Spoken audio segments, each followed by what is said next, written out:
Let's take a moment to feel the topic in our body. We're talking about strong back, soft front, and strong not meaning tight and contracted, strong meaning flexible and protective, like we know how to be on our own side. We've been working with that the last couple of weeks.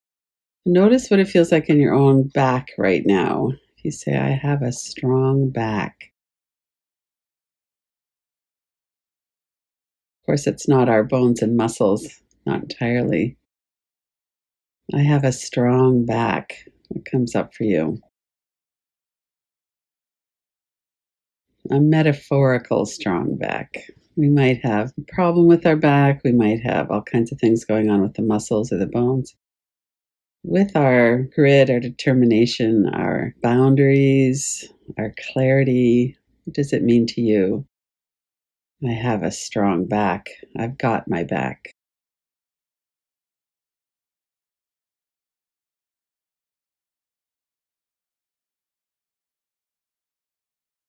And then notice what it brings forward when you say, I can afford to have a soft front.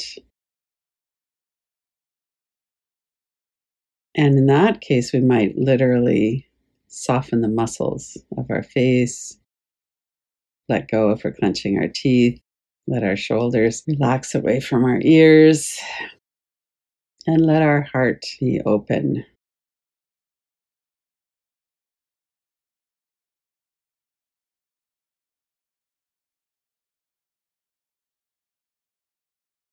As we're doing the inquiry today, we could keep coming back to that if you want. I have a strong back and a soft heart. This quote from Brené Brown, my visceral response to threat is a strong back and an armored front. That's no way to live. And yet that's almost always how we do.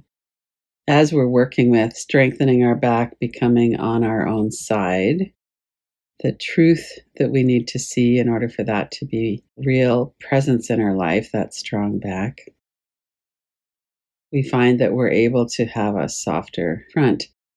In the sense, and she talks a lot about vulnerability, it's our most accurate measure of courage.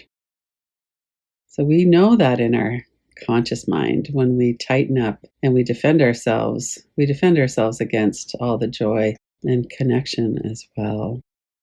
We can see that as children. As children, we don't have a lot of options. We have trouble keeping ourselves safe with an open heart. Oftentimes we shut down, whether that's something happening at home. Often being around other children in school is difficult. So we armor up. And then as adults, we try to reverse that a little bit and come into this is what's the minimal that I need to defend. I could be a little bit more open hearted, or maybe a lot more. When we don't have the skill and the practice at being comfortable with emotions, then it's a problem for us. So let's sit with this inquiry. We'll go right into it. Am I willing to show up and be seen when I can't control the outcome? So this is from Brené's book, Braving the Wilderness. From this chapter, Strong Back, Soft Front, Wild Heart. You could close your eyes. You could let your gaze be soft. You could do this in your mind and heart. You could journal as well, however you want to do it. Notice what it feels like in your body. Am I willing to show up and be seen when I can't control the outcome?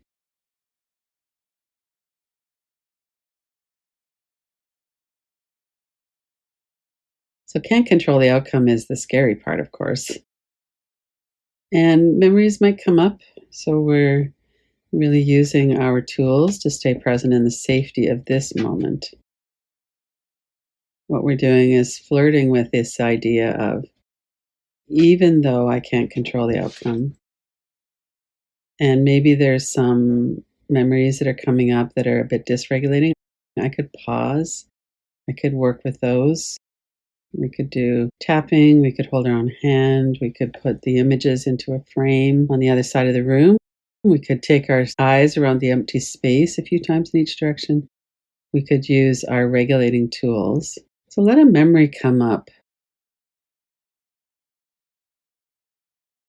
I can show up and be seen when I can't control the outcome. It might not be a memory, it might be something we're working with right now, something difficult that we have ahead of us.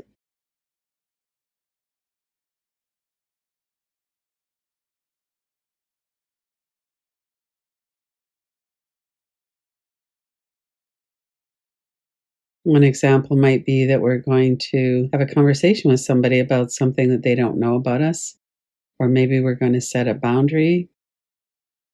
We're going to do something against the grain, something that they're not expecting, perhaps. It's something that's important to us, and that's enough. If it's important that we want to be known in a certain way, we want to set a certain kind of boundary, perhaps, we are probably going to get some pushback. Notice your back. We have this determination that we're building. Doesn't have to be perfect. It's not easy. And as you're working with this, see if you could soften your front. And what would that mean? It might mean that you're going to soften your thoughts, maybe not so angry and defensive.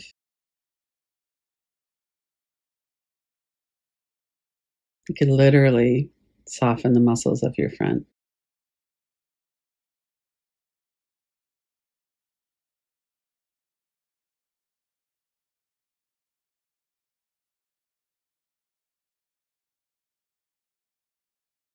When we think about sharing something and being vulnerable, we usually have a pretty good prediction of what might happen. Sometimes it's accurate, sometimes not as much. But even if it works out that you get shamed or somebody's angry, could you still meet that with as soft a heart as possible? Not going into a fight, flight, freeze response or a fawn response. Just being open and steady. You could imagine or visualize yourself doing that.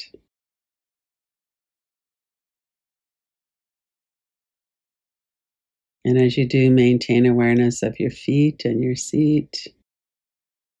You could hold your own hands. Take some deeper breaths.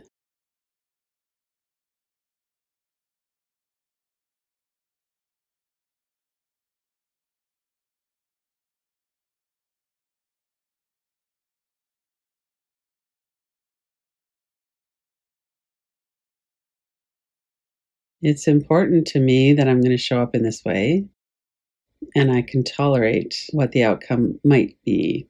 Of course, the more accurate we can be in predicting based on our adult self, so what might be totally terrifying as a child or as a younger adult might be, I'm probably not going to like it, but I can handle this. I can say those words. I can do this. I can support myself. I can gather support from others. Let's continue with that for another couple of minutes, noticing what it feels like in your body.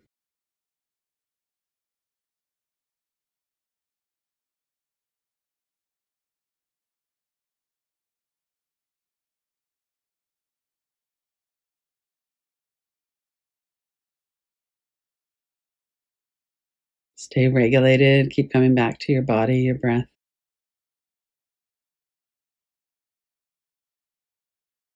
We're really looking to see what are the protective mechanisms, and is part of it that my heart is closed?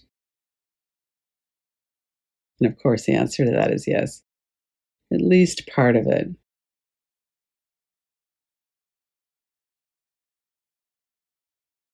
How could I open my heart as much as possible?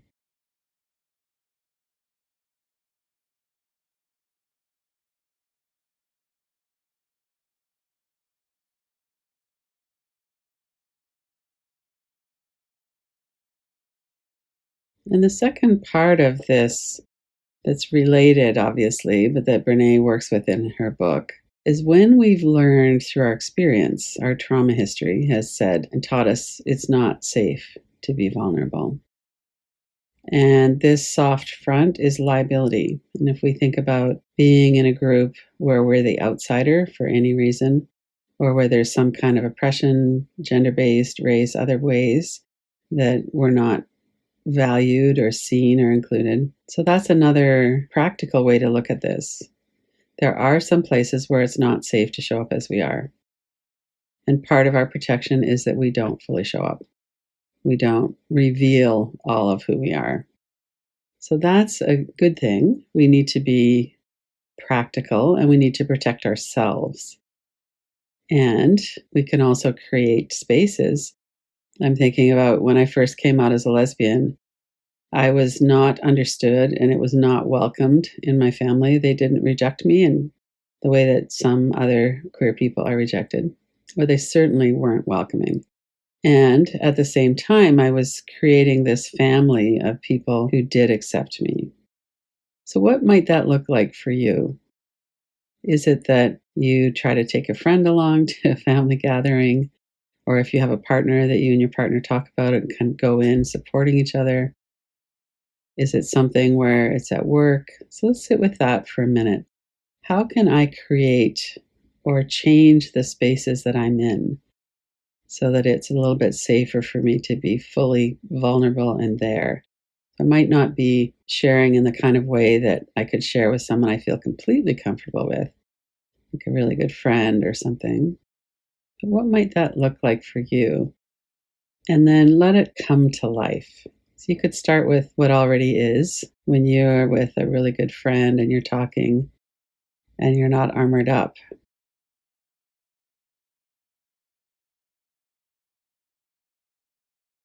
Or maybe you're at a family gathering and you catch the eye of that person who's sympathetic.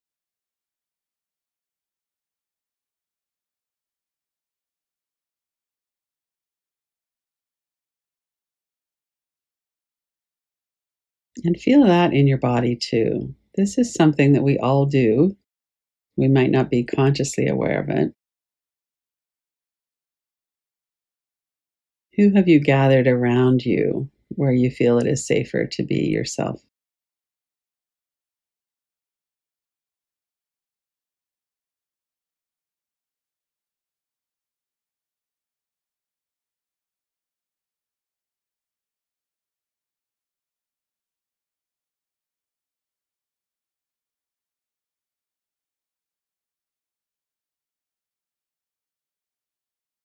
And tune into what it feels like, that strong back, but mostly the softer front.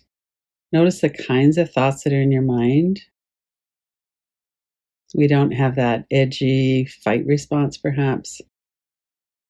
When we share something, we know that we're going to be received. The other people might not be exactly the same as we are, but they're interested in us and they get us. They value us for who they are.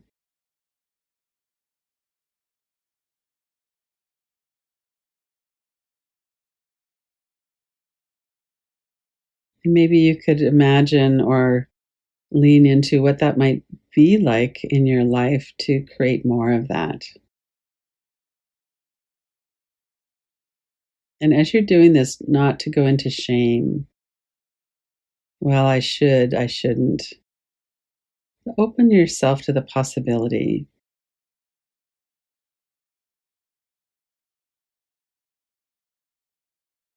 What would it be like to move into more open hearted spaces, even if you have to create that for yourself?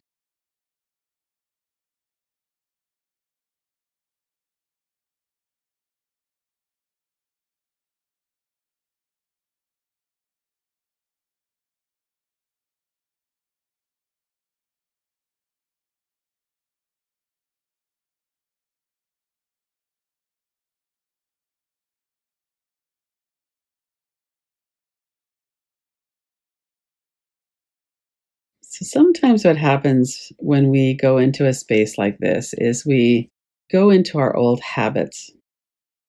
And one of the ways that we can feel more powerful is that we kind of get into a coaching role with other people. The purpose of them, there's a couple. One is to connect with each other in an honest way. And I think people are really brave, honest, and authentic, and really values this connection that we have with each other.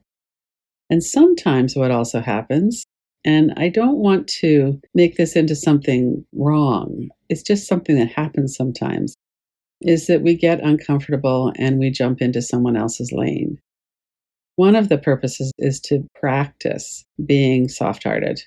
Even though we don't talk about that every week, that's really what we're doing. We're practicing being in community with each other. One of the ways that we can make that as easy as possible for people is to not give other people advice or not even comment on what each other's sharing. What that would look like is this somatic listening. As we're listening to other people, we're really tracking what's happening inside of me.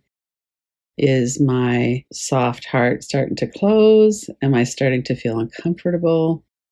And that can happen partly because we really relate to what people are sharing. And we really care about the people that are here too.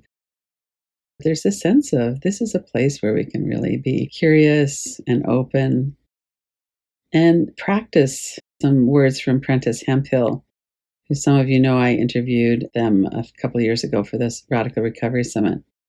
But this way of being, we don't get enough practice for it. So, this time that we have in our group is a really precious time to share what we want to share. And the rest of the time, we're really listening. And as we're listening, we're noticing what's my response to that? It might be in thoughts for sure. Am I feeling really open hearted? So often we just have that open hearted flow of care for each other. And that's part of what makes that time really precious. Is there anything in me that wants to jump in and fix the other person or give them some advice? And if there is, which is normal, it happens to all of us, but our practice is to not go into that. That this is part of defending ourselves. Part of how we protect ourselves is that we armor up and we try to fix each other instead of sitting back and feeling what's here. And the follow from that is that we don't get to know each other as openly and as clearly as we might because we're over involved in what's going on inside of us, or we're moving forward and outward and trying to fix the other person or coach the other person. Let's just sit with that for a minute. And as you're sitting with that as well, notice of all of the inquiry that we've just been working on over the last several minutes, what comes to mind for you that you would like to share with each other? We go back to the last slide. We're looking at creating courageous spaces so I can be fully seen. What's your experience with that? And the one before that, am I willing to show up and be seen when I can't control the outcome? Notice what's happening in your body. This is not ever about perfection. This is a practice. It might even be more accurate to say, am I willing to practice showing up and being seen when I can't control the outcome? Am I willing to continue to try to find people who are my people? Maybe it's we have a connection with somebody and we take the risk. We open up to someone and suggest, do you want to get together for coffee or something? There's all kinds of ways that we can do this. And we can't do any of them if we're in a fight, flight, freeze, or if we're in a shame. So we have to be able to really work with an open heart with ourselves